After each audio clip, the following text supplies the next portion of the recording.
Welcome to The Truth in This Art. I am your host, Rob Lee. Thanks for listening, and do share and subscribe on your favorite podcast platform. Today, I'm in conversation with the conductor and music director of the Baltimore Symphony Orchestra, the first African-American and the youngest to lead the BSO. Please welcome Jonathon Heyward. Welcome to the podcast. Thank you so much for having me. Thank you for popping on, making the time. And I want to start off by asking you to share your story. I mean, it's an interesting one. I feel like I'm an old person right now. It's like youngest. I was like, what am I doing with my life? So if you would, could you share your story? And at what point did you understand you wanted to be a professional musician? It's a good question. So I grew up in Charleston, South Carolina, and I come from a family that's not kind of no classical musicians. They're all lovers of music, but my dad's side of the family, my dad in general loved jazz, and my mom kind of grew up on rock, basically. So there was certainly no classical music in the house.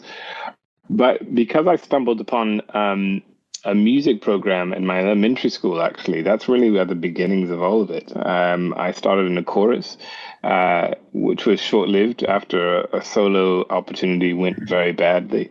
And then my mom kind of very kindly suggested that I go to the string department. And so that's where I picked up the cello.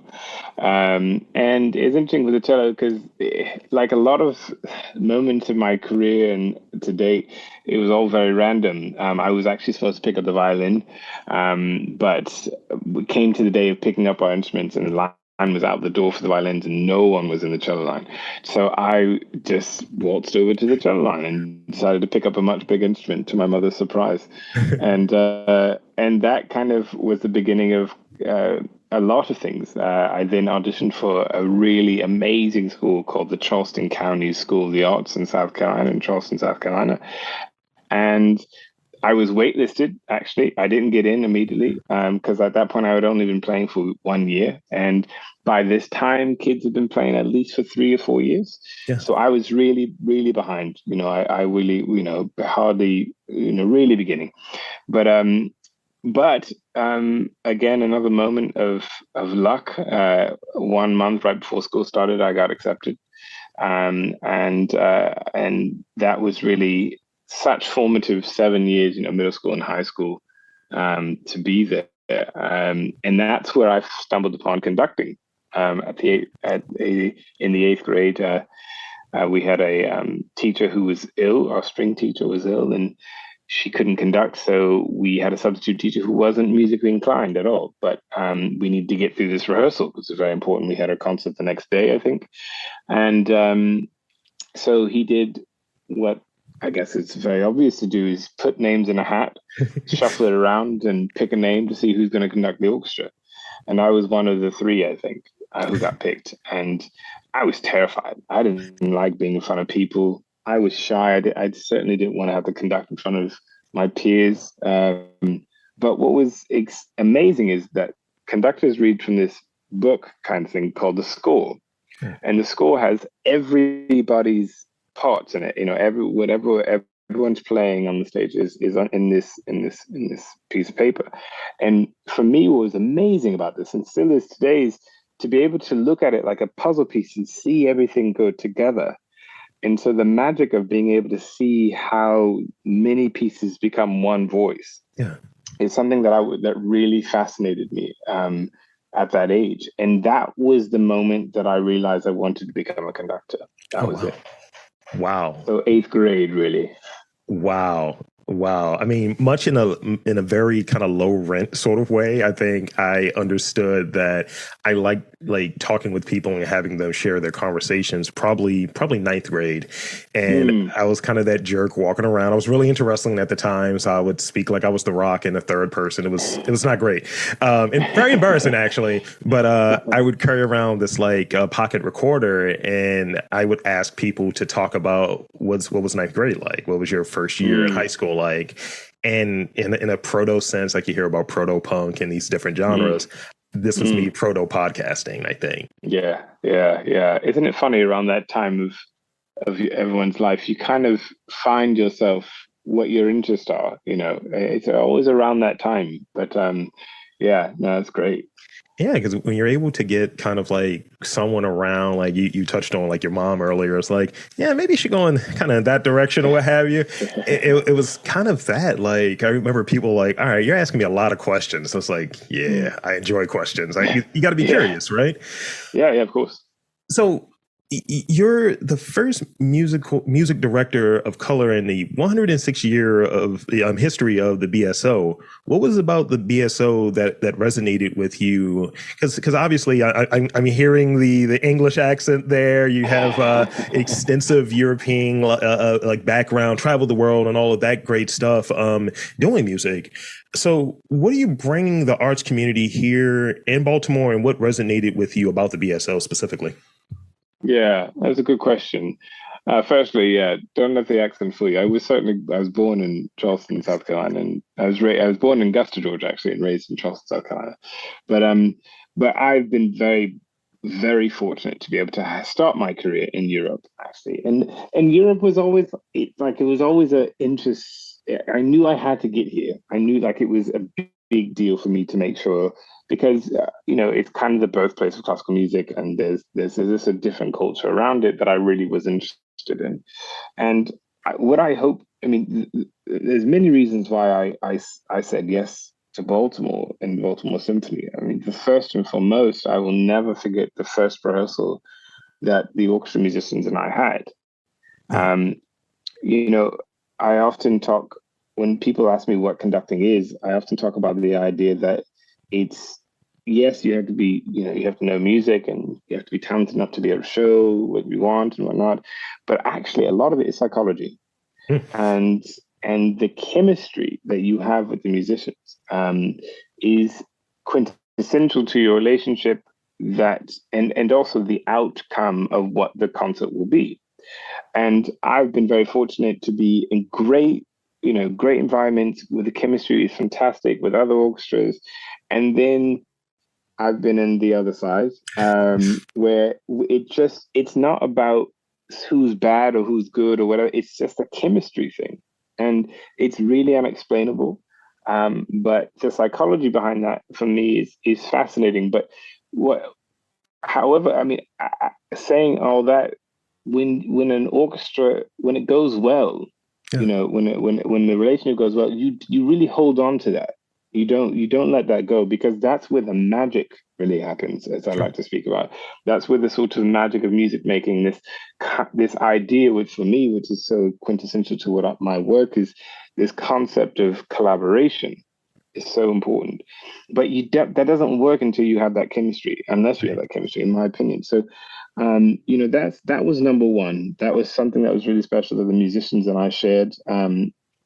On a great program that I had just in March of this year, and that was my first time ever meeting them. And when it feels good, it feels good, and you just go with your gut.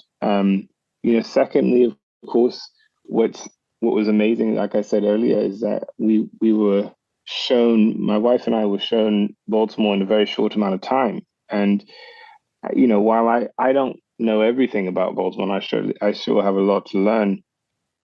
What I felt in my gut was this really is a place of opportunity and systemic cultural change. Yeah. People in Baltimore are hungry, I think, for this sort of change. And it's exciting to see after the appointment the sort of drive and energy behind what the Baltimore Symphony Orchestra can be for the community of Baltimore. Yeah. And for me, that's thrilling, to be able to make systemic change through an art organization like the Baltimore Symphony Orchestra is what it's all about. I enjoy the whole, being able to travel the world, but the meaning of classical music and what its effects on a community, that's what's interesting to me. So that's another reason why I took the job. Yeah, thank you. Thank you for sharing that. And yeah, I think it's important because often what this podcast came out of is this idea that it's only these negative bullet points that people have about Baltimore. And there's so much more here. And, one of the reasons why I've started this podcast and one of the reasons I feel very fortunate to have you join it for this interview is highlighting this rich arts culture that we have here that's been here for a while and that's in this period of shift and kind of documenting it as it is versus maybe what it will become, because that could change very much, and kind of documenting it as the years go by. And oftentimes we don't get really that acknowledgement for it. But having someone of your caliber come here and it's like, yeah, I could be anywhere. I could be literally anywhere. And it's like, BSO, I'm here. What are we doing? Let's get it. Yeah, no, I mean, when it feels right, it feels right. And I got that from the jump. I remember just the whole environment and the grit, that the city has as well. Of course, they've been through difficult times, but in a way, that sort of resilience and determination, it sparks change and sparks, inspirational cultural shifts. And I think to be a part of something like that at the sort of beginnings of it is exciting, really. Absolutely. Yeah. So I got two more real questions, and then, even the great Jonathon Heyward is not avoiding the rapid fire questions. Everyone gets them. It's a rule here. It's like you go to a restaurant, you can't leave without getting like your check. It's a version of that. I like that. I like it. So conductors tend to have a more like stuffy reputation. And I think of like the Bugs Bunny with the tails and all of that. But I've read that your charisma and you being a person who's very comfortable in their own skin is something that sets you aside. That's a very endearing quality. What's something about being a conductor that most people might not know, but you think that they should know? Well, as a conductor, my biggest job really is to be a storyteller. Yeah.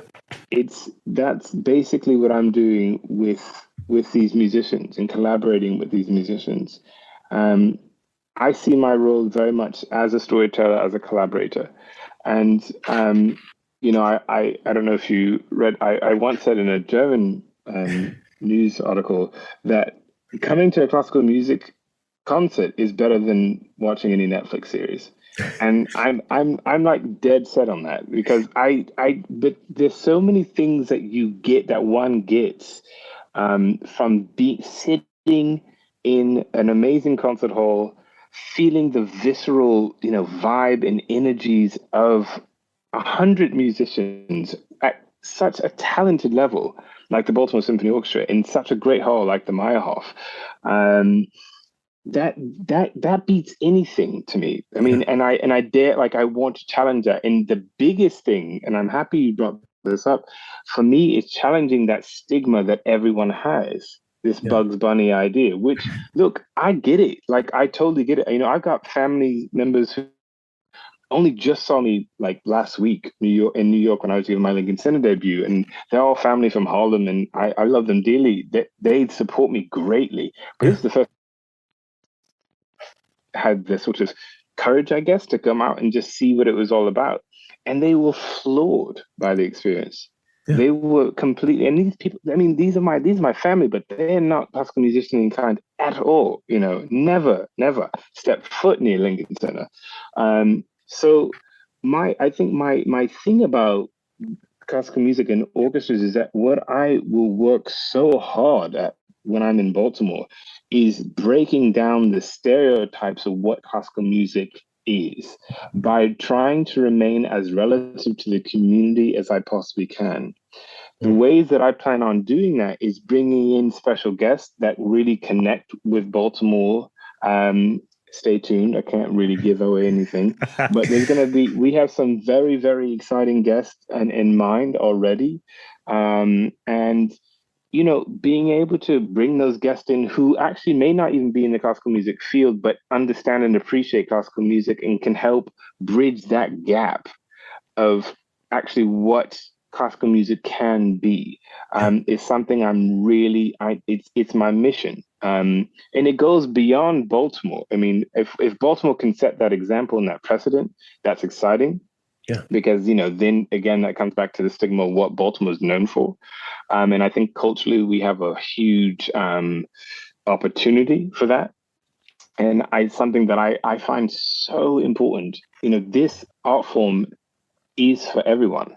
and it really can be for everyone. And it just takes getting that comfort of breaking that wall. And, there's a lot, like I said, there's a lot of ideas that I have with guests, talking to the audience, or we have performances so that they understand what these pieces, these works are about, why I decided to put these pieces together, all these things, breaking the walls and the concept of and the stigma of what we think classical music is. Thank you. That is, I'm looking forward. I'm invigorated. I'm excited. So let's go. Let's go. That's why I like it. That's what I like to hear. So, it's as if you've done an interview before. You've kind of answered like my last question already. So bravo to you. And I guess it's now time to kind of dive into these rapid fire questions. And this has been great. So I want to start off with this, and these are all over the place. Some of them related to work, but some are related to you. So I'm going to throw out a softball for you. Go for it. What's a pronounced trait of a great conductor? Like what is that trait that most great conductors have? For me, what a great conductor has, the best trait is collaboration. A sense of strong collaboration is the only way to go. Now, I may have been cheating earlier. Favorite movie? Oh, this is so hard. Oh man. Or you can opt it out for what was the most recent movie you've watched, because that's the thing that's usually right there. I also just never have time to watch movies anymore, which is so embarrassing. I have to say one of my favorite movies, and it just came out to my head if I'm doing rapid fire, is I always can put on Rush Hour and be very, very happy. I don't know Nice. why. I love Rush Hour so much. That's good. That's good. What would be the name of your autobiography? Coffee and Scotch, The Love of Music. I mean, that's kind of mine as well. I feel like, we're going to have to hang out after this. We got to talk, I got a bottle of like some Japanese whiskey floating around. It's not quite Scotch, but it's in there. That's my second favorite. That's my second favorite. Little Satori love. Now, because the accent is there, and I knew it was there, so I'm going to ask you this. What would be a good spy name for you? Spy code name? I don't even know. My wife would laugh at me even thinking about giving me being a spy at all. We call him the Conductor. Yeah, exactly. I was about to say maybe the Maestro, but even that word just drives me crazy. God. Okay, that's great. That's great. Hey, here's the last one. This is one I literally just added because I like to edit as the conversation is going on and come up with observations, and it's like, sure. So what is your favorite Disney character? Oh, gosh. Oh. Because everyone has one. Well, it's funny. I just never grew up with Disney, but my wife, I know, but my wife did, and so she always insults me again whenever I ask something about Disney. I don't know. God, this is awful, isn't it? Like, I don't know. I know everyone's like, you didn't have a childhood if you didn't grow up with Disney, but I'm sorry, I didn't grow up with Disney. Sorry, I was crushing it musically. That's what I was doing. Yeah, exactly. Yeah, because I was such a geek. That's a problem. So into my head. I don't know. We all were. Out of curiosity. See, I've never had it flipped on me. It's probably the genie from Aladdin. Oh, that is a good one. Yeah, that's a good one. I mean, big Robin Williams guy. Yeah. Yeah. Okay. I'll piggyback on that then. Yeah, that's fair. Yeah, that's fair. I feel like you're cheating a little bit, but that's fair. You see how I did that. I appreciate it. We have the same autobiography. It's great. So that's pretty much it for today. So one, I want to thank you for coming onto this podcast. It's been a treat. And thank you. And two, I want to invite and encourage you to tell the fine folks anything, the listeners, anything that you really want to share in the last moments here, social media, website, all of that good stuff. The floor is yours. Well, thank you. And thank you so much for having me. To everyone who lives in Baltimore, I just want to make sure that you know that the Meyerhoff and the Baltimore Symphony Orchestra are yours. They belong to you, and we are here to serve the community and to help our community. Our doors are always open, and we welcome anyone who thinks that they want to give classical music a try. Because particularly if I'm conducting, I challenge you all to come and not have a good time and enjoy yourselves and be fulfilled and with this gorgeous music and this fantastic, I mean, truly state-of-the-art orchestra that we have in this incredible city. So thank you. So there you have it, folks. I want to again thank Jonathon Heyward for coming on to the podcast. And I'm Rob Lee saying there's classical music. There's just international, just great conductors here. You just got to look for them.